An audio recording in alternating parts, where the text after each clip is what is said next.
afternoon, I will be presenting on Lynchen planus and trichomoniasis.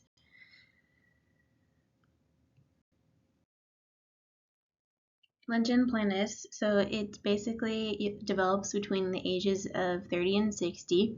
The cause is thought to be autoimmune in nature due to T cells which are activated against the basal keratinocytes. Drugs can also cause idiopathic Lynchen planus. It mainly affects the skin and mucous membranes, especially in the and around genitalia area. It can also be activated by hepatitis C, and specific drugs that induce this or that can induce it are antihistamines, ACE inhibitors, antimicrobials, antidiabetic medications, diuretics, and proton pump inhibitors.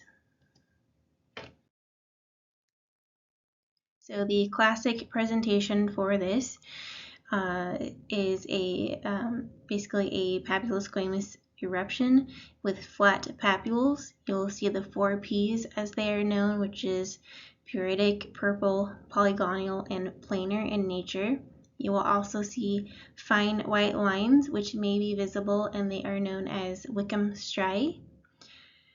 Women will also complain of vulvar pain, and most of the time it will not respond to other treatment, and it's one way to kind of diagnose this.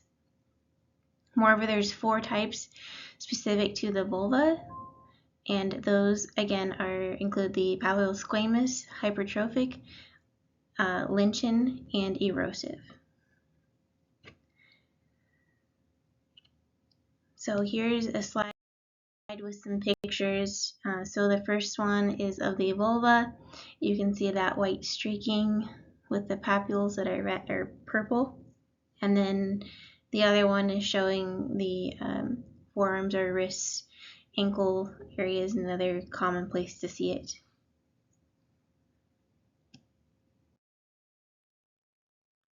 So for screening and diagnosis, it's made upon visualization of the skin. Sometimes a pelvic exam is necessary just to visualize everything. Biopsies can be taken as well, just a simple shave biopsy. You can use a dermoscope, which also can help with seeing the Wickham striae on the patient's skin. It's also important to test the patient for hepatitis C, as again there's a pretty clear association with that and Lynchen planus.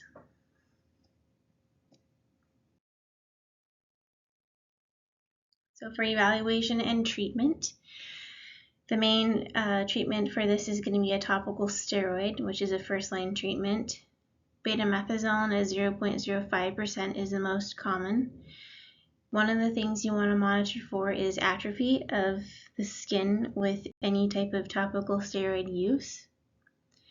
Second-line treatment involves oral steroids, as well as phototherapy, which can be used.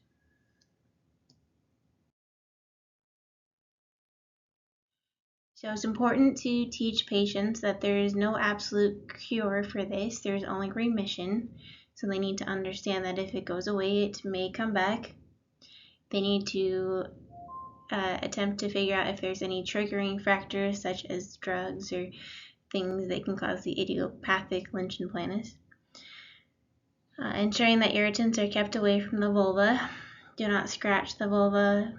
Wearing cotton underwear, loose-fitting pants or skirts, fragrance-free, pH-neutral soap. But those are all things that can be discussed with the patient and try to maybe take one thing out at a time to see if it's actually making a difference or not, kind of like an allergy. So for follow-up, the patient should follow up within 3 months of starting the topical steroid, because if there's no improvement after 8 weeks, then a systemic oral steroid is necessary. Once it has resolved, then the patient needs to be slowly tapered off of the topical steroid use, and that needs to be discussed in depth with the patient. No referrals are necessary, but again, close follow-up is.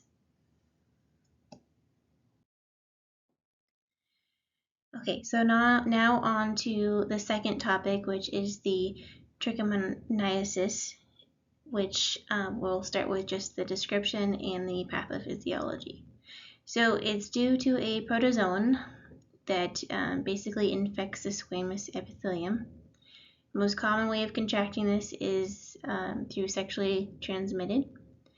It affects females more than males, and females basically pass it on to males. Most common infection you'll see is in reproductive aged females, and it affects more than 2 million people.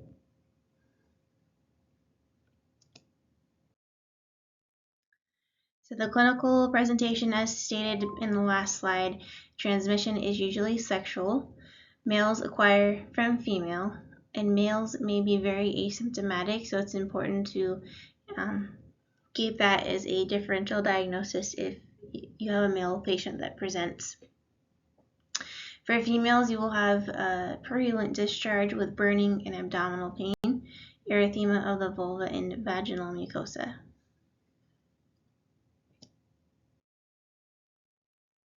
So screening for this, it's important to screen because if it's not treated, it can cause a multitude of things, so infertility and pelvic inflammatory disease.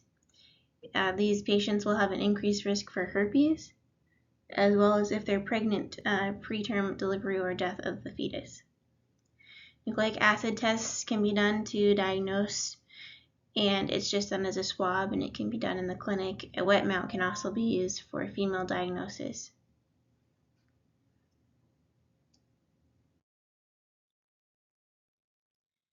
So evaluation and treatment. Treatment is needed for symptomatic and asymptomatic patients as stated with confirmed NAT test. The treatment is going to be Flagyl, which is 500 milligrams oral twice daily for 7 days. It's the most common treatment, and it's important to ensure that the patient is retested after the treatment is completed because it's often resistant to treatment. So risk factors for this include multiple sexual partners, reinfection by a partner.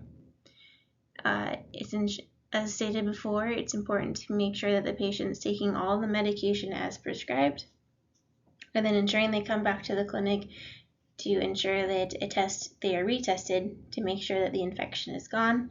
And then lastly, their partner will need to be treated.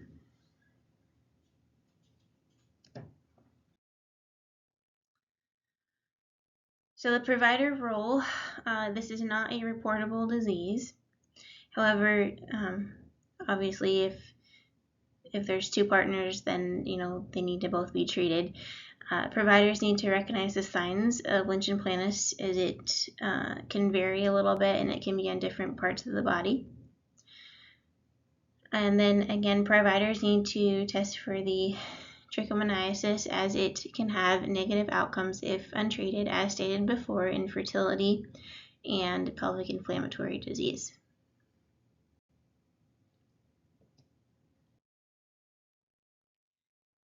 So regarding the Christian worldview, when it comes to both of these things, I think it's still very important to care for individuals and patients in a very loving manner, in a Christ-like manner.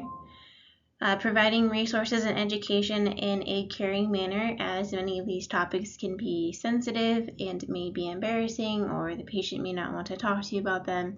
So making it a safe environment for them to be able to talk and share any concerns or issues that they may be having. And then I'd like to close with a quote by St. Augustine, in which he states that it is humanity's best interest to look towards God. And I think that this is a powerful quote because as providers, if we base this as part of our worldview, a Christian worldview, on this thought process, our practice and the way we treat patients will ultimately bring glory to God.